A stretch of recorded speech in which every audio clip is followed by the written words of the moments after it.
Hello guys, तो कैसे हैं आप सब। उम्मीद है सभी खैरियत से होंगे। आज मैं एक न्यू मानवा स्टार्ट करने वाली हूँ जिसका नाम है male lead I shall respect your taste, जो कि बहुत ही ज़्यादा मज़ेदार है। और उसमें हमारी फीमेल लीड जो कि असल में एक बच्ची है और उसने फ्यूचर में जाके विलन बनना था, लेकिन वो अपने विलन बनने के रास्ते को ख़त्म करना चाहती है और मेल लीड से दोस्ती करना चाहती है ताकि वो फ्यूचर में से मारे ना। लेकिन बेचारी उसकी स्टोरी पूरी की पूरी चेंज हो जाती है। तो चले बिना किसी देरी की कहानी शुरू करते हैं। कहानी की शुरुआत होती है और हमें एक मेंशन दिखाया जाता है जो कि बहुत ही जरा भरा था। और तभी हमें कोई बताता है जब तुम अपनी लाइफ जीना शुरू करो तो कभी कभी तुम्हें अचानक से कोई रियलाइजेशन होती है। और तब वहां पे बहुत सारी मेट्स काम कर रही थी। वो कहती है कुछ लोग कहते हैं ये सिक्स सेंस है, लेकिन कुछ लोग ये भी कहते हैं ये रेवलेशन है, लेकिन मेरे केस में ये आखिर है क्या। और तब वहां पे एक छोटी सी बच्ची थी जो अभी बेड से उठी थी। वो सोचती है मुझे अभी पता नहीं चल रहा, लेकिन एक चीज जो मैं बहुत ज्यादा अच्छे से जानती हूँ वो ये है कि मैं एक फैंटेसी वर्ल्ड में एंटर हो गई हूँ। और तब वो अपने आप को आईने में देखती है। वो कहती है क्या ये मैं हूँ। और तब अपने आप को देख सोचती है मुझे पता है कि मैं कौन हूँ, मेरा नाम है एलिस, एलिस इस्तिबान। और तब वो शीशे में अपने आप को देखकर जमीन पे गिर जाती है। वो कहती है क्यों, आखिर क्यों, अभी क्यों, आखिर ऐसी जगह पे क्यों। फाइनली मेरा ख्वाब पूरा तो हो गया, लेकिन मुझे यही क्यों बनना था। और तब वो रोने लग गई थी और वो चिल्लाती है ये बेस्ट चीज है जो मेरे साथ हैपन हुई है, लेकिन फिर भी ये रियल नहीं हो सकता, आखिर मुझे यही क्यों बनना था। तो तब मेट्स कहती हैं लगता है प्रिंसेस जाग गई हैं और मुझे लगता है कि बहुत दिनों से बीमार रहने के बाद उनमें एनर्जी आ गई है। लेकिन फिर वो सोचती है फिर तो हमारे लिए हेल्थ स्टार्ट हो गया है, क्योंकि अब वो फिर से हमारे साथ वही सब कुछ करेंगी। तब हमारी हीरोइन हमें बताती है कि जिस नावल में मैं एंटर हुई हूँ उस नावल का नाम है द टायरेंट सिल्वर फ्लावर। और ये कहानी ये 19+ है क्योंकि इसमें बहुत ज्यादा खून खराबा है और इसमें ऑब्सेशन, रोमांस, बीएल, मिसअंडरस्टैंडिंग सब कुछ है। लेकिन ये नावल, इसका मेल लीड वो तो बहुत ज्यादा खतरनाक है। और ये कहानी मैं अपनी पास्ट लाइफ में पढ़ा करती थी और इसी वजह से मुझे ये नावल जरा पसंद था, क्योंकि इसकी वजह से मैं अपनी लाइफ के मसले भूल जाती थी। लेकिन उस नावल के पढ़ने के 2 साल बाद मैं तो इसके साथ ऑब्सेस हो गई थी और मैं तो इसको पढ़े बगैर सोती नहीं थी। और जब मुझे पता चला कि विलनस के साथ जरा बुरा हो रहा है तो मुझे पता था ये बहुत जरा बुरा है, लेकिन फिर भी मुझसे हंसी कंट्रोल ही नहीं हो रही थी। लेकिन फाइनली सब कुछ पीसफुली एंड हो गया क्योंकि ये सारा कुछ इसने मेरी टेंशन ले ली। और तब वो खुद वो बच्ची बनी हुई थी जिसने विलन बनना था। तो वो बहुत ज्यादा बीमार थी और उसके माथे पट्टी रखी हुई थी। तो उसी के पास डॉक्टर बैठा था। वो कहता है हेलो प्रिंसेस, क्या अभी भी आपको सांस लेने में थोड़ी दुश्वारी हो रही है। तो तब उसको देखती है और वो कहती है इवान एल्गर, ये है मेरा डॉक्टर, ये मिकाइल का ओल्डर ब्रदर है और एलिस का डॉक्टर है। तो तब उसको देखती है तो वो बिल्कुल खामोश थी, कुछ बोलती नहीं है। वो सोचती है ये तो बहुत ज्यादा एलिगेंट प्योर इंसान है और ये तो बहुत ही ज्यादा हैंडसम है, लेकिन इसकी वजह से मुझे वंडरफुल फीलिंग महसूस हो रही है। और तब उसको देखती है। वो सोचती है लेकिन चलो कम अज कम मैं अभी छोटी बच्ची हूँ ना, अभी मेरी सिचुएशन जरा बुरी नहीं है क्योंकि अभी तक मैं मेल लीड से नहीं मिली। लेकिन फिर भी इस करेक्टर को सामने देखकर मुझे लगता है सच में मैं नावल में आ गई हूँ। तो वो सोचता है मुझे डर लग रहा है कि शायद इनका दिमाग खराब हो गया बुखार की वजह से। और फिर वो सोचता है क्या मैं कुछ अजीब लग रहा हूँ, ये मुझे घूरी क्यों जा रही है। लेकिन हमारी हीरोइन सोचती है उससे भी बड़ा मसला ये है कि मैं एलिस इस्तिबान हूँ। उसकी अपेरेंस सिर्फ उस दिन हुई थी जिस दिन मेन कैरेक्टर पहली बार मिले थे, लेकिन अनफॉर्चुनेटली पार्टी के दौरान वो मारी गई थी। और तब वो तो बुखार में थी और उसकी आंखों से आंसू निकल रहे थे। वो कहती है नहीं नहीं ऐसा नहीं हो सकता, अब मैं दुनिया में आई हूँ और मुझे मरना भी होगा। तो उसकी तो जान निकल रही थी। तो डॉक्टर कहता है मिस क्या हुआ। तो मैं सोचती है मेरी लाइफ तो खत्म होने ही वाली है। और दूसरी तरफ हमें रात के वक्त एक टावर दिखा रहता है। तभी वहां पे कोई पानी की बाल्टी फेंकता है। वो कहता है मैंने तुम्हें कहा था ना कि मेरी तरफ ऐसे मत देखो। और वहां पे एक बच्चा बंधा हुआ था जंजीरों के साथ। तो वहां पे जो कोई भी था वो कहता है तुम इस तरह का इंसान हो ही नहीं जो मेरी तरफ ऐसे देख सको। और वहां पे कोई लड़की थी। वो कहती है तुम्हें अपनी जगह पता होना चाहिए। और तब वो उसे चाबुक मार रही थी और वो तो बहुत ज्यादा गुस्से में लग रही थी। वो कहती है अंदर आ जाओ, जो भी है अंदर आ जाओ। और वो उसके लाल बाल थे और बहुत ज्यादा खतरनाक लग रही थी। तो वहां पे एक मेड आती है। वो कहती है मैम एक्सक्यूज मी। तो वो कहती है मैंने तुम्हें पहले ही कहा था ना जब मैं यहाँ पर हूँ तो मुझे डिस्टर्ब ना किया करो, क्या तुम्हारा दिमाग ठीक है। वो कहती है मुझे माफ कीजिएगा लेकिन आपकी बेटी, उनका बुखार कुछ ज्यादा ही वर्ष हो गया है। तो वो कहती है क्या वो मरने वाली है। तो मेड कहती है नहीं नहीं उनको बुखार बहुत ज्यादा हो गया है लेकिन उनको इन्फेक्शन फैल सकता है। तो वो कहती है अच्छा तो इसलिए तुम यहाँ पर आई हो। और फिर वो चाबुक उसको पकड़ाती है और कहती है ठीक है अब मुझे वहां पर वापस जाना होगा ताकि वो अच्छे से क्योर हो जाए। तो उसकी मेड कहती है जी मैम। और फिर वो जाते हुए कहती है आराम सोचना एडविन, तुम्हें इस बात का ध्यान रखना होगा क्योंकि अगर तुम हम्बल रहोगे तो मैं तुम्हारे साथ थोड़ा अच्छा सलूक कर सकती हूँ, तुम्हें ये बात समझनी चाहिए। और एडविन वो बच्चा वो वहीं पे बैठा था, वो कुछ नहीं बोलता। तो वो कहती है ओह, तो तुम देखने में तो बिल्कुल अपनी माँ की तरह लगते हो, लेकिन तुम बिल्कुल एक घटिया इंसान हो क्योंकि तुम तो मेरी लॉली स्लेव हो। और तब दरवाजा बंद करके वहां जा रही थी और बच्चा वो वहीं बैठा रह गया था और चांद की रोशनी से पड़ रही थी। और तब उस बच्चे के काले बाल और लाल आंखें थी और उसके चेहरे पे तो कोई एक्सप्रेशन था ही नहीं। और उसके बाद सीन चेंज होता है और हमें फिल्म की सूरत में एक सीन दिखा जाता है जहाँ पे एक लड़की खड़ी थी जिसके ब्लॉन्ड बाल थे और एक लड़का था जिसके सिल्वर बाल थे। तो लड़की कहती है मैंने तुम्हें कहा है ना मिकाइल, ये मेरा ऑर्डर है। तो लड़का कहता है नहीं, आप मेरे साथ ऐसा नहीं कर सकती, मैं कोई नौकर नहीं हूँ आपका जो आपकी बात मानो। और वो चिल्ला कहता है आप वैसे भी लोग को ऐसे मार नहीं सकती और मुझे इसमें शामिल नहीं कर सकती। तो तभी वो अपना हाथ उठाती है और उसके थप्पड़ मारती है।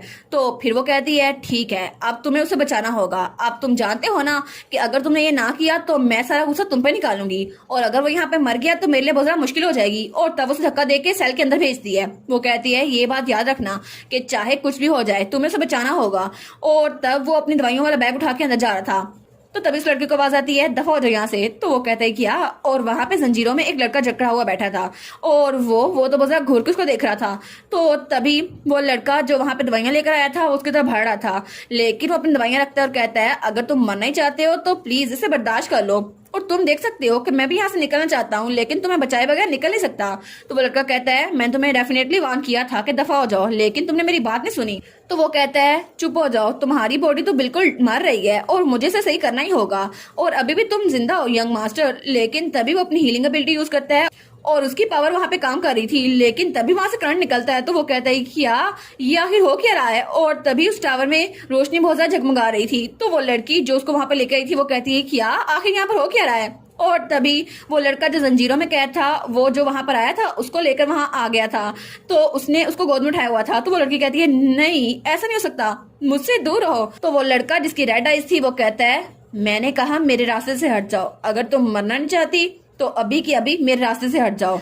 और उसके बाद सीन चेंज होता है और ये सारी कहानी हमारी हीरोइन सोच रही थी क्योंकि ये उस नावल की कहानी थी जो उसने पढ़ा था। उसके सामने डॉक्टर बैठा हुआ था। तो वो सोचती है मेरा दिमाग तो बहुत ज्यादा दर्द कर रहा है और वो लड़की जो आखिर में वहां पर थी और रास्ते से नहीं हटी थी उसको तो मार दिया गया था, लेकिन मैं तो जिंदा रहना चाहती हूँ ना। लेकिन दूसरी तरफ मैं आखिर एलिस की मौत से पहले उन दोनों को इकट्ठा कैसे लाऊं, वही दोनों मेन किरदार जो वहां पर थे। तो डॉक्टर कहता है तुम्हारा बुखार तो थोड़ा कम हो गया है, तो मुझे लगता है अब तुम बिल्कुल ठीक हो। तो हमारी उसको देखती है और वो सोचती है इसकी आवाज तो बिल्कुल फॉर्मल है और इसका एक्सप्रेशन ये तो बिल्कुल सेम है। लेकिन वो सोचती है अगर कोई 7 साल की बच्ची बहुत ज्यादा जालमाना चीजें करती हो तो कोई भी उसके लिए अफेक्शन महसूस नहीं करेगा। तो तभी वो गहरी सांस लेती है। तो वो लड़का कहता है क्या हुआ। तो वो पीछे मुड़कर उसको देखते हैं तो हमारी एलिस बहुत ज्यादा उदास बैठी थी। तो वो कहता है आप अब लिक्विड डाइट से फूड तक आ सकती हैं, अब आप खाना खा सकती हैं। तो हम कहती है क्या। वो कहता है आपकी बॉडी अभी सही से डाइजेस्ट नहीं कर सकती, लेकिन आप चिकन और बीफ आराम से खा सकती हैं छोटे छोटे टुकड़ों में। तो वो कहती है ठीक है मैं समझ गई।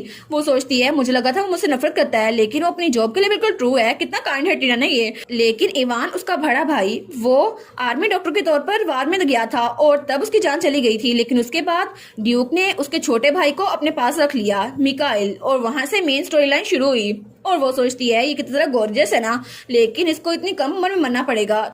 तो इवान कहता है माई लेडी। तो तभी वहां से आवाज आती है माई लेडी हर एक्सलेंसी यहाँ पर आ गई है। तो मन सोचती है क्या करीना। और तभी वहां पर वो लाल बाल वाली लड़की आती है जो कि हमारी हीरोइन की मॉम थी।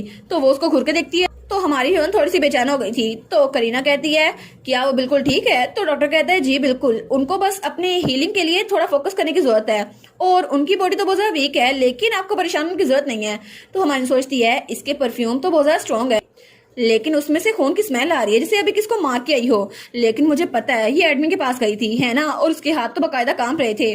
तो वो कहती है वेल अच्छा है एलिस, डॉक्टर के बात सही से सुनो और तुम इसके लिए कोई अननेसेसरी ट्रबल काज ना करना। तो वो सोचती है मुझे पता है, लेकिन ओरिजिनल स्टोरी में अपनी बेटी के लिए वो थोड़ी सी अफेक्शन तो शो करती थी ना। तो वो कहती है जी मदर। और वो सोचती है कम से कम थोड़ी सी अफेक्शन ही सही, लेकिन उसके लिए कुछ तो महसूस करती है, कम से कम अपनी बेटी को तो नहीं मारती। और तब करीना ये बोलकर वहां चली जाती है। तो हमारी हीरोइन भी बैठी रह गई थी। तो डॉक्टर उसको देखता है और तब वो कहता है सबसे पहले आपको कुछ खाना चाहिए, वैसे भी अच्छा नहीं है कि आप पूरा दिन बेड पे लेटी रहे, तो थोड़ी सी वॉक भी कर ले। तो हमारी हीरोइन वो कहती है नहीं मुझे भी भूख नहीं है। तो वो कहता है क्या। तो हमारी कहती है इसके अलावा वॉक तो बहुत ज्यादा बोरिंग होती है, मुझे वो नहीं करनी। तो वो कहता है अच्छा ठीक है तो भी मैं जा रहा हूँ। और तब वो कमरे से बाहर निकल आया था। वो सोचता है कुछ तो अलग है ना। मुझे लगता है कि वो बहुत ज्यादा सिक होती हैं, लेकिन फिर भी वो 7 साल की बच्ची हैं और उनके पेरेंट्स उन्हें निगलेक्ट करते रहते हैं, फिर भी वो एक बच्ची हैं। और तब वहाँ पे एक मेड आती है, वो कहता है लेडी एलिस अभी कह रही है उनको भूख नहीं है, तो मुझे लगता है कि जब उनको भूख लगे ना तो उनकी मील्स का अच्छे से ध्यान रखना, स्पेशली आज। तो वो कहती है ओ माय लेडी एलिस, है ना, लेकिन उन्होंने आज ही 3 बाउल ऑफ पोटैटो खाए हैं आपके आने से पहले। तो वो कहता है क्या, मैं कह रहा था कि वो खाना ना खाए और उसने पहले ही खाना खा लिया। तो तब सीन चल होता है और हमारी एलिस दिखा जाती है जो वहां पे गुनगुना रही थी और कुछ ड्रा कर रही थी, और वहां पे वो एडमिन को ड्रा कर रही थी, और तभी वो अपनी पेंसिल रखती है। वो सोचती है ग्रेट, मैं ये कर सकती हूँ, है ना। तो तभी वो आवाज देती है आना, क्या तुम वहां पर हो। तो उसकी मेड वहां पर आती है, वो कहती है जी माय लेडी। तो तब तक हमारी हीरोइन सोफे पे बैठ गई थी। वो कहती है ठीक है आना, तुम अंदर आ सकती हो, मुझे तुमसे कोई काम है। तो आना कहती है जी माय लेडी, और वो तो बड़ी घबराई हुई थी कि ये फिर से मुझे तंग करेंगी। वो सोचती है अब आखिर ने मुझे क्यों बुलाया है। तो हमारी हीरोइन सोचती है ये तो बिल्कुल ऑब्वियस है, आखिर ये क्या सोच रही है। वो कहती है आना। तो आना कहती है जी माय लेडी, आपको कुछ चाहिए तो मुझे बता दें। तो हमारी हीरोइन स्माइल करती है और कहती है मुझे तुमसे एक फेवर चाहिए, क्या तुम मेरी बात मान सकती हो। और उसके बाद सीन चल होता है और हमें कुछ दिनों बाद का सीन दिखा रहता है जब करीना वो अपनी मेट के साथ कहीं पे जा रही थी और वो तो बहुत ज्यादा तैयार हुई थी। तो तभी उसकी मेट कहती है आप फिक्र ना करें मैम, आप तो उन सब में बहुत ज्यादा खूबसूरत लगेंगी। तो वो कहती है हाँ बिल्कुल, मैं तो हूँ ही खूबसूरत। तो उसकी मेट कहती है मैं तो बहुत ज्यादा एक्साइटेड हूँ वहां जाने के लिए।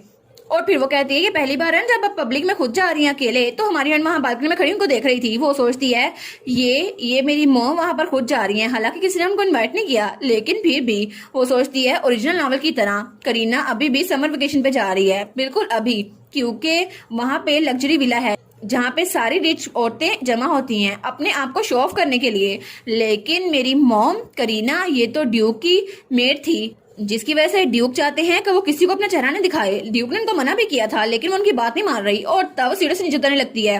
तो तब वो देखती है और सोचती है मुझे लगता है कि ये अपने आप को इस पूरी सोसाइटी का फ्लावर मानती हैं, लेकिन बाकी औरतों को ये नहीं लगता, और अगर कुछ ऐसा हुआ तो इस बार भी उनको ह्यूमिलेट किया जाएगा और वो बहुत ज्यादा बुरे मूड में वापस आएंगी।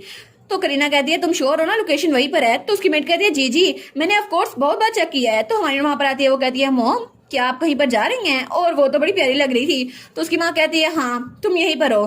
तो तब वो कहती है ठीक है मॉम, और तब वो वहां जाने लगती है। तो वहां पे डॉक्टर था। तो तब करीना डॉक्टर को घूर के देखती है और फिर उसके पास से गुजर के चल जाती है। तो डॉक्टर वहीं पे खड़ा रह गया था। तो हमारी हीरोइन डॉक्टर वहीं पे खड़े थे। तो वो कहती है गुड मॉर्निंग इवान। तो इवान भी स्माइल कर कहता है गुड मॉर्निंग मिस। और फिर वो कहता है आपको कुछ चाहिए था। वो कहती है मेरी मॉम ट्रिप पे जा रही हैं और मुझे लगता है कि वो बहुत लंबे अरसे तक वहां पर रहेंगी। तो वो कहता है हाँ वेल मुझे लगता है कि वो ड्यू के वापस आने से पहले आ जाएंगी, है ना। तो मन कहती है अच्छा तो वो इसलिए गई हैं। और वो कहती है मेरी मॉम का मूड तो बहुत ज्यादा चेंज होता रहता है। तो इवान वो उसकी तरफ देखता है और तब हमारी सोचती है वेरी गुड, चलो मेरे पास अब मौका आ गया, अब मुझे वही करना चाहिए जो मैं करना चाहती हूँ। और तब सीन चलता है और हमें हमारी हीरोइन दिखा जाती है। तो तब वो कहता है ठीक है आपका मेडिकल ट्रीटमेंट पूरा हो गया, अब मैं चलता हूँ। वो कहती है ठीक है आप जाएं। तो इवान कमरे से बाहर निकलता है और तब वो गहरी सांस लेता है। वो सोचता है अभी थोड़ी देर पहले उन्होंने मुझसे कुछ कहा था, जब मैंने उनको कहा कि आज आपका पूरा दिन ठीक है तो आप अपनी न्यूट्रिशनल सप्लीमेंट ले रही हैं। तो वो कहती है हाँ मैं उनको रेगुलरली खा रही हूँ और मैं अच्छी बच्ची हूँ, है ना। और वो तो स्माइल करते हुए बहुत ज्यादा प्यारी लग रही थी। लेकिन वो सोचता है आखिर ये पेरिस की लॉबी जरा बड़ी क्यों है, मुझे ये इतनी जरा बड़ी क्यों लग रही है। और शायद इसलिए क्योंकि लेडी वो तो बहुत ज्यादा लोनली है और इतनी छोटी बच्ची को अकेला रहना पड़ रहा है, उनके पेरेंट्स को उनकी फिक्र नहीं है। लेकिन पहली बार मुझे सच में लगा कि वो एक छोटी बच्ची के तौर पर बहुत ज्यादा अकेली है, मुझे उनके लिए बहुत ज्यादा बुरा लग रहा है। तो तब वो खिड़की से बाहर देखते हुए सोचता है क्योंकि मेरा भाई भी तो बिल्कुल छोटा है ना, उसे भी अकेला रहना पड़ता है, तो मैं समझ सकता हूँ कि लेडी के साथ क्या बीत रही होगी। और तब सीन चलता है और हमें गार्डन का सीन दिखा रहता है और हमारी हीरोइन वहां से जा रही थी। वो सोचती है आज तो मौसम बहुत ज्यादा अच्छा है और गार्डन तो बिल्कुल पेंटिंग की तरह लग रहा है। और तब वो हमें बताती है कि मैंने आना से 2 फेवर्स मांगे थे। सबसे पहले मैंने उससे एक ताला और चाबी मांगी थी और दूसरे नंबर पे मैंने उससे एडविन के वेयर अबाउट्स का मैप मांगा था। और वो चाबी मैंने सिर्फ इसलिए मांगी थी ताकि मैं एडविन के कमरे में जाऊं और उस लॉक को चेंज कर दूं ताकि मेरी मॉम उस तक ना पहुंच पाए और इस तरह मैं एडविन को प्रोटेक्ट कर पाऊं। तो तब वो सोचती है और इस दौरान मैं एडविन को विजिट करूंगी, है ना। और एडविन तो मुझे बिल्कुल एक एंजल समझेगा और मैं उसके लिए फूड और मेडिसिन लेके जाऊंगी, ये तो अच्छा रहेगा ना। और एडविन मुझे कहेगा तुमने मुझे खाना दिया, मैं तुम्हें मारूंगा नहीं, और मैं कहूंगी thank you thank you thank you so much. और फिर वो तो कभी मुझे मारेगा नहीं, है ना। और इस तरह मुझे उसकी ऑब्सेशन को ईज करने का थोड़ा तरीका सोचना चाहिए और उसे थोड़े मैनर सिखाने चाहिए। लेकिन वो सोचती है यही मेरा टारगेट है, क्योंकि अभी मैं उसकी ऑब्सेशन को बेहतर बना के रहूंगी ताकि वो मुझे मारे ना। और तब वो दिल में सोचती है मैं तो अपनी लाइफ को मिस कर रही हूँ। एडविन 8 साल का है और माइकल इस वक्त 6 साल का होगा, जो कि इवान का छोटा भाई है। और इस वक्त मैं तो बचपन में बहुत ज्यादा बुरी थी, लेकिन वो स्माइल करती है, वो कहती है ठीक है अब मुझे वहां जाना ही होगा। तो तब वहां पर देखती है तो टावर बहुत ज्यादा दूर था। वो कहती है घंटे पहले भी यही था और अब भी यही पर है। आखिर में अभी तक आधे रास्ते में भी नहीं पहुंची। तो वो सोचती है ये मेंशन इतना बड़ा क्यों है, और वो तो बहुत ज्यादा थक गई थी। वो कहती है मेरा स्टेमिना भी बिल्कुल नहीं बचा, मैं 7 साल की बच्ची हूँ, कितना ही चल सकती हूँ। तो तब टावर से मुंह चढ़ा रहा था। वो सोचती है बस वहां तक पहुंचना तो मुझे ख्वाब लग रहा है, पता नहीं इस टावर तक कैसे पहुंच पाऊंगी मैं। और तब थोड़ी देर बाद वो वहां पर पहुंच गई थी। वो कहती है फाइनली मेरा गोल अचीव हो गया, मैं वहां पर पहुंच ही गई और टावर उसके बिल्कुल सामने था। वो कहती है फाइनली मैं आ गई, मुझे गोल मिल गया। और तब वो दरवाजा खोलती है और पूरा का पूरा दरवाजा खोल देती है। वो कहती है देखा मैं आ गई। लेकिन जब वहां पर देखती है तो वो कहती है हैं।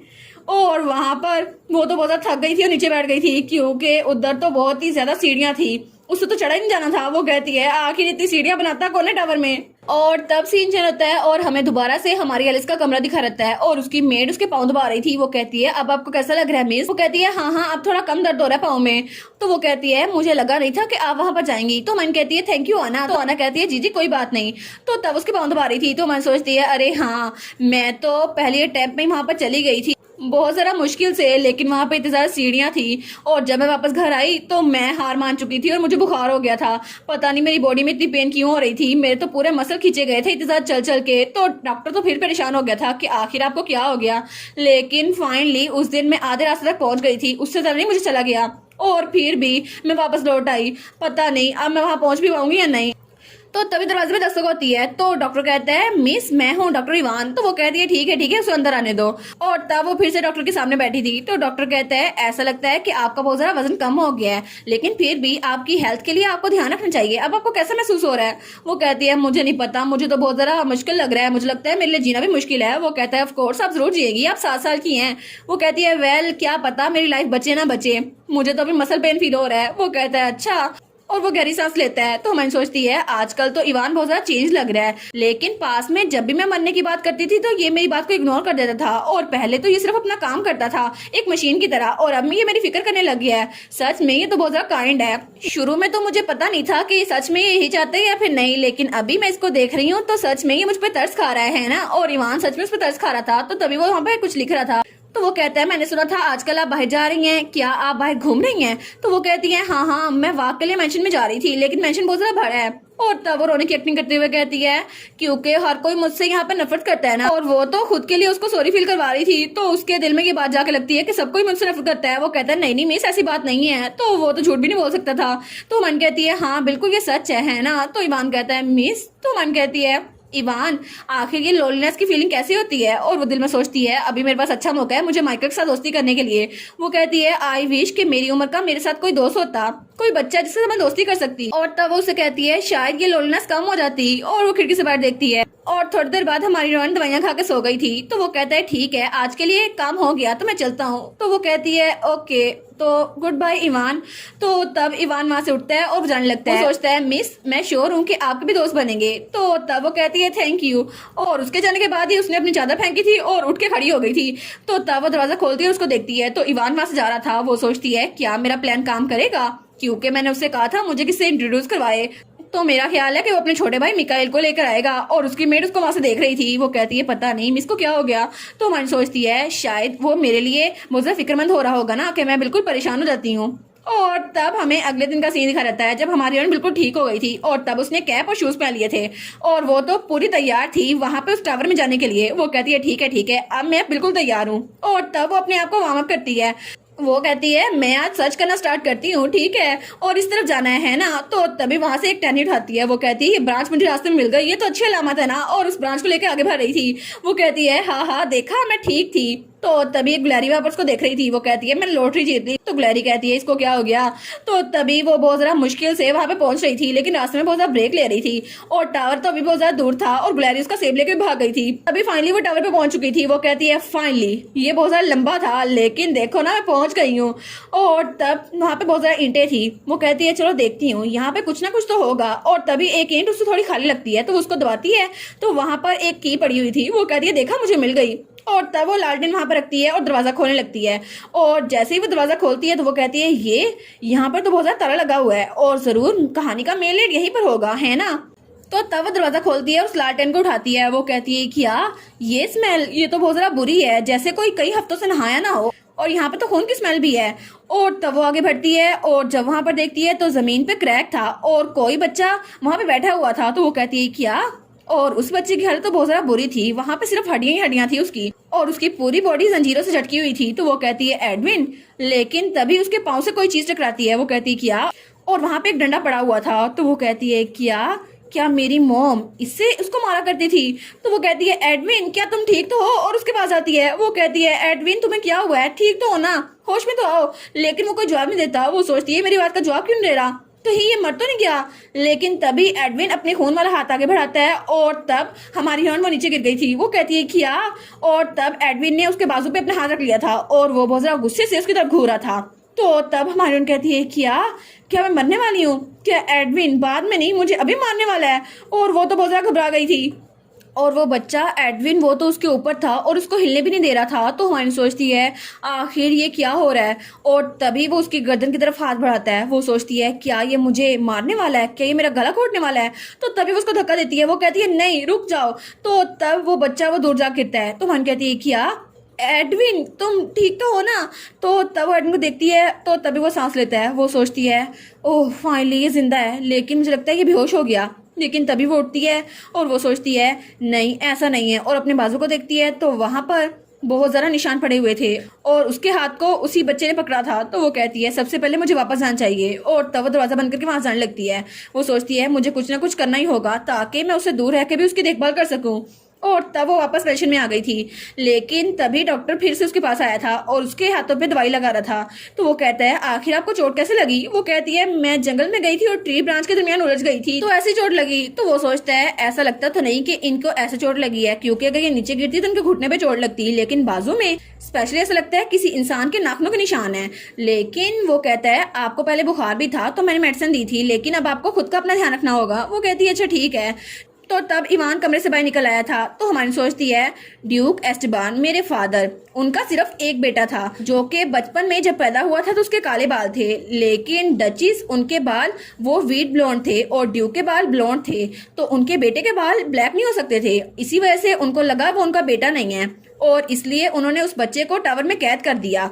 लेकिन बाद में उनकी बीवी वो भी चल गुजरी और उसके बाद उनकी बीवी की मेड करीना वो न्यू डचेस बन गई क्योंकि ड्यूक ने उससे शादी कर ली। लेकिन उसकी वजह से उस पर बहुत ज्यादा इंफीरियरिटी कॉम्प्लेक्स था और वो अपने स्टेटस को नहीं मानती थी क्योंकि वो एक मेड से डचेस बनी थी। लेकिन चूंकि वो ड्यूक की एक्स वाइफ को सर्व किया करती थी इसलिए हर कोई उसको बुली करता था और उसने उस बुली से बचने के लिए उस बच्चे को बुली करना शुरू कर दिया ताकि उसमें सेटिस्फेक्शन हो सके और वो बच्चा वो आगे जाके मेल बनने वाला है। और तब हमारी हीरोइन तो रोने लग गई थी। वो सोचती है आखिर क्यों, फिर भी वो एक छोटा बच्चा है, मेरी मॉम करीना वो उसको बुली कैसे कर सकती हैं, सीरियसली वो इतनी ज्यादा ट्रैश कैसे हो सकती हैं। और एक छोटे बच्चों को इस सिचुएशन में देखना ये तो उसे पढ़ने से भी ज्यादा बुरा है, लेकिन क्यों मैं अब इसको और इग्नोर नहीं कर सकती। और तब वो सोचती है ठीक है अब तुम्हें और हर्ट होने की जरूरत नहीं है, चाहे थोड़ा ही सही लेकिन मैं तुम्हारी हेल्प जरूर करूंगी। और तब सीन चल होता है और हमें एक ट्रे में खाना दिखाया जाता है और हमारी हीरोइन लकड़ी से वो खाना उसकी तरफ धकेलती है। तो वो तो उससे बहुत ज्यादा दूर थी और उसने वहां पे एक लाइन भी खींच ली थी कि अभी मुझ पे हमला नहीं कर सकता। तो वो कहती है तुम्हें भूख नहीं लगी, मैं तुम्हारे लिए ब्रेड और पानी लेके आई हूँ, फ्रूट्स भी, तो तुम ये खाओगे नहीं। लेकिन वो कुछ नहीं बोलता। तो हमारी कहती है मैं सबसे ज्यादा सॉफ्ट ब्रेड लेकर आई हूँ और तुम्हारे स्टमक के लिए इजी रहेगा, थोड़ा सा तो खा के देखो। लेकिन वो वहां पर दवाई भी लेकर आई थी। वो सोचती है मुझे तुम्हारे अमाउंट्स को ट्रीट करना है लेकिन मैं अकेले नहीं कर सकती। तो वो कहती है एडविन क्या ये ठीक होगा मैं तुम्हारे थोड़ा करीब हो जाऊं? तो एडविन तभी कुछ नहीं बोलता। वो कहती है क्या मैं तुम्हारे पास आऊं? लेकिन वो फिर भी कुछ नहीं बोलता। तो तब वो गुनगुनाती है और उसकी तरफ बढ़ने लगती है, लेकिन तभी एडविन घूर के उसको देखता है। तो वो कहती है क्या? और वो तो बड़ी डर गई थी। तो तभी वो पलटते हुए कहती है ठीक है तो मैं कल वापस आ जाऊंगी। और तब वो दरवाजा बंद करके वहां चली गई थी। और तब दूसरे दिन वो फिर से ट्रे लेकर आई थी, लेकिन उसने फिर भी कुछ नहीं खाया था। और तीसरे दिन वो तीसरी ट्रे लेकर आई थी, लेकिन फिर भी उसने कुछ नहीं खाया था, उसने खाने को हाथ भी नहीं लगाया था। और चौथे दिन तो वो खाना गल सड़ गया था और उस खाने को वो ट्रैश बैग में डाल रही थी। और पांचवें दिन फिर से उसने वो खाना उसके करीब रख दिया था, लेकिन एडविन उस खाने को देखता तक नहीं है। तो हमारे छठवें दिन फिर से उसके पास आई थी। वो सोचती है एडविन प्लीज कुछ तो खा लो, लेकिन वो उससे दूर ही बैठी थी और एडविन अभी भी खाने को हाथ नहीं लगाता। तो हमारी हीरोइन वहीं पे बैठी थी। वो सोचती है एडविन क्या ये एक बाइट भी नहीं ले सकता? तो एडविन वो तो बिल्कुल किसी बेजान इंसान की तरह इमोशनलेस वहीं पर बैठा हुआ था। तो हमारी हीरोइन वो सोचती है मुझे मिकाइल को यहाँ पर लेके आना चाहिए, जितना जल्दी हो सके उतना जल्दी। तो तभी एडविन उसको देखते हैं तो वो बहुत ज्यादा दूर बैठी हुई थी। लेकिन दूसरी तरफ हमें सीन दिखा रहता है और डचेस की बग्गी वो वापस आ रही थी और उसकी बग्गी में डचेस बहुत ज्यादा गुस्से में लग रही थी और उसकी मेड वो वहां कबा रही थी। तो डचेस वो चिल्लाती है तो उसकी मेड कहती है माई लेडी आप ठीक तो हैं? तो वो कहती है उनकी हिम्मत कैसे हुई मेरी इंसल्ट करने की, मैं ड्यूक की बीवी हूँ, वो लोग मुझे एक मेड के साथ ट्रीट कैसे कर सकती हैं? तो उसकी मेड कहती है my lady please calm down. वो कहती है बकवास करना बंद करो और उसके मुंह पर थप्पड़ लगाती है। वो कहती है तुम्हें लगता है मैं काम डाउन हो जाऊं? तुम्हें ऐसा लगता है? तो वो कहती है मुझे माफ कीजिएगा लेकिन ये मेरी गलती थी। और तभी वो कहती है आप मुझे मारने से अच्छा टावर में क्यों नहीं चल जाती, हमें वहीं पे चलना चाहिए है ना? तो तब वो कहती है हाँ बिल्कुल, मुझे लगता है ऐसा करके मुझे बहुत ज्यादा अच्छा महसूस होगा, तो चलो अब इसके बाद टावर में चलते हैं। और तब उनकी बगी टावर की तरफ जा रही थी और दूसरी तरफ हमें उसी टावर का सीन दिखा रहता है जहाँ पे एडविन वो वहां जमीन पे लेटा हुआ था और तब वो हमारी हीरोइन को सोच रहा था। लेकिन तभी वो दरवाजे की तरफ देखते हैं तो वहां पर कोई जोर से दरवाजा बजा रहा था। वो कहता है आखिर ये लोग किससे चेंज किया? और तभी उसे उस बच्चे की याद आती है। वो कहती है एडविन मैं तुम्हारे लिए खाना लेके आई हूँ। और दूसरे दिन भी वो उसके लिए खाना लेके आई थी। वो कहती है एडविन खाना खाओगे ना, आज थोड़ा सा खा लो। लेकिन वो सोचता है क्या मुझे उस बच्चे की याद क्यों आ रही है? और वो तो बहुत ज्यादा उदास लग रहा था। वो सोचता है यहाँ पर तो बहुत ज्यादा ठंड है लेकिन कोई मुझे बचा नहीं सकता है ना। और उसके बाद सीन चलता है और हमें वापस से महल का सीन दिखा रहता है, उन्हीं के मेंशन का सीन। वहां पर सारे नौकर लाइन में लगे हुए थे और तभी वहां पर करीना आती है तो सारे मेड्स और नौकर बहुत ज्यादा डरे हुए थे। तो तभी वो बहुत ज्यादा गुस्से में वहां आ रही थी और तब उसका बटलर कहता है वेलकम मैम आज रात। तो तभी वो उसको थप्पड़ लगाती है। वो कहती है तुम्हारी हिम्मत कैसे हुई? तो वो कहता है मुझे माफ कीजिएगा मैम लेकिन क्या हुआ है, क्या बता सकती हैं आप ये क्यों कर रही हैं? तो वो कहती है तुम्हें पता नहीं है टावर की चाबी वो किसने चेंज की, मुझे ये बताओ कि वो चाबी किसके पास है? तो तभी वो कहता है क्या उसकी चाबी चेंज हो गई है? तो तभी हमारी हिरण वहां पर आती है। वो कहती है ये मैंने किया था मदर। तो तब स्माइल कर रही थी। वो कहती है आपकी समर वेकेशन कैसे गुजरी? तो उसकी माँ कहती है क्या तुमने उस लोग को चेंज किया? तो हमान कहती है जी मदर वो मैंने किया था। तो वो कहती है क्या ये चेंज हो गया, पहले ये मुझे मॉम कहती थी लेकिन अब ये मदर कह रही है। तो वो कहती है आखिर तुमने ये क्यों किया? तो हमान कहती है क्योंकि मैं ये चाहती थी इसलिए। तो उसकी माँ कहती है क्या तुम ये चाहती थी? वो कहती है बिल्कुल, मैं बहुत ज्यादा लोनली थी और बोर हो रही थी इसलिए मैं चाहती थी कि मैं उसके पास जाऊं। तो मैं टावर में गई और मैं उसके पास थी और वैसे भी वो बहुत ज्यादा फन टॉय है, मैं उसके साथ खेलना चाहती हूँ। तो उसकी माँ कहती है क्या तुम उसके साथ खेलना चाहती हो? तो मान कहती है बिल्कुल एडविन अब मेरा हो गया है तो अब आप उसको नहीं मारेंगी ठीक है? तो सारे बटलर और मेड्स वो भी डरे हुए थे। तो उसके पीछे जो उसकी मेड थी वो कहती है क्या ये अब ये भी बिल्कुल वैसा करी जैसे इनकी मॉम करती थी? तो मन कहती है जी बिल्कुल आपको मेरी बात सुननी होगी क्योंकि आप दोबारा कभी भी उसको हाथ नहीं लगा सकती मदर। तो उसकी माँ कहती है क्या एलिस क्या तुम्हें लगता है कि ऐसा करने से तुम क्यूट लगोगी? बिल्कुल नहीं, क्या तुम्हें डांट खाए हुए बहुत ज्यादा अरसा हो गया है? तो हमारी उन थोड़ा घबरा गई थी। तो उसकी माँ कहती है अभी मुझे चाबी दो, अगर तुम मुझे अपसेट नहीं करना चाहती तो मुझे चाबी दो, मुझे वहां पर जाना है। तो हमान कहती है मैं मॉम का सीक्रेट जानती हूँ। तो वो कहती है क्या? तो हमान कहती है क्या आपको अच्छा लगेगा अगर मैं आपका सीक्रेट यहीं पर रिवील कर दूं? और तब सीन चलता है और हमें उसका कमरा दिखा रहता है। तो वो कहती है आखिर इस बार तुम कौन सा ट्रिक खेल रही हो?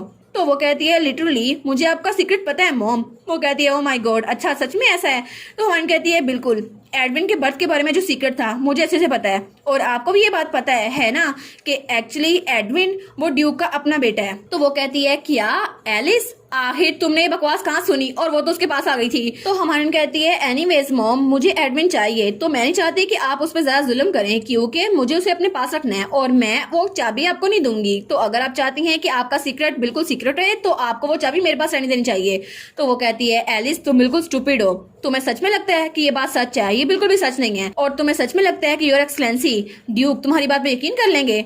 तो हमारे लिए सोचती है क्या? तो वो कहती है तुम सच में बिल्कुल मेरी बेटी हो, आखिर तुम बिल्कुल अकेली थी, इसलिए टेंशन के लिए क्या ही कर सकती हो, क्योंकि तुम सिर्फ अटेंशन के लिए सब कुछ कर रही हो। ऑल राइट, मुझे वो चाबी दे दो, मैं इसको जाने दूंगी, मैं तुम्हारी बात में यकीन नहीं करूंगी, और चाहे तुम जो कुछ मर्जी हो जाओ, तुम्हारी ये जिद्दीपन ये ज्यादा देर तक कायम नहीं रह पाएगा। और तब हमारी एलिस उस कमरे से बाहर निकल आई थी और अपने कमरे में आ गई थी, और तभी वो धड़ाम से जमीन पे गिरती है। वो सोचती है मुझे तो बहुत सारा डर लग रहा था, लेकिन इनफैक्ट मुझे ये बात पता है, एडविन के काले बाल वो करीना के ट्रिक की वजह से हुआ था और किसी वजह से नहीं, और उसकी वजह सिर्फ एक फ्लावर था जिसका नाम ल्यूब था, और वो एक फोनर स्टेट में था। और जब वो एडविन की मॉम की मेड थी ना, तो करीना स्पेशली उनको वो चाय पिलाया करती थी जिसमें ये ल्यूब शामिल था, और उसकी वजह से उस ल्यूब के साइड इफेक्ट हुए और उनके बेटे के बाल वो बिल्कुल ब्लैक थे। लेकिन इनफैक्ट इसकी वजह से एक्सेसिव ब्लीडिंग के दौरान उनकी मौत भी हो गई। हालांकि वो उस दिन नहीं मरी, लेकिन उसके कुछ दिनों बाद मर गई। और आफ्टर ऑल एडविन की सिचुएशन, ये सब कुछ, ये फॉर्मर डचेस की डेथ, इन सब के पीछे सिर्फ करीना थी और वही सबकी कल्प्रिट थी।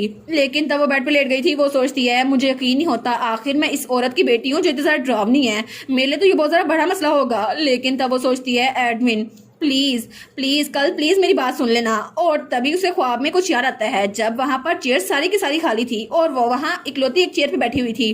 तो तब वो कहती है फादर और मदर के बारे में क्या आज उनमें से कोई भी नहीं आने वाला? तो बटलर कहता है मुझे माफ कीजिएगा मिस, लेकिन आपकी मदर वो कहीं पर गई हुई हैं और आपके फादर को पॉलिटिकल अफेयर्स को देखना है।